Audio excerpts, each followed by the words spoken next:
আসসালামু আলাইকুম। আজকে আপনাদের সাথে শেয়ার করব আমার বারিন্দা বাগান। মাশাআল্লাহ, আমেরিকার বারিন্দা বাগান। আমি যখন আমেরিকা গিয়েছিলাম আর আমি আমার ছেলের সাথে ছিলাম, তখন আমি আমার ছেলের বারান্দায় একটা মরিচ গাছ এনে লাগাইছি, মিষ্টি আলুর গাছ লাগিয়েছিলাম, তারপরে পুদিনার গাছ লাগিয়েছিলাম, টমেটো গাছ লাগিয়েছিলাম, আর সেগুলি আপনাদের সাথে শেয়ার করেছিলাম। কিন্তু আমি চলে আসার পরে আমার ছেলে 2 মাস যাবৎ মরিচ এখান থেকে, এই গাছটা থেকে খাচ্ছে তো খাচ্ছে, মাশাল্লাহ শেষ আর হচ্ছে না।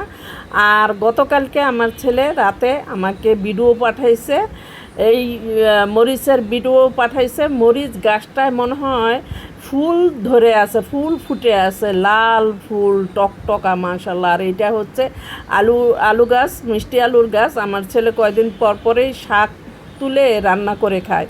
আর এগুলি হয়েছে, এই যে এটা টমেটো গাছ। আমি এত খুশি আপনাদের বলে বোঝাতে পারবো না।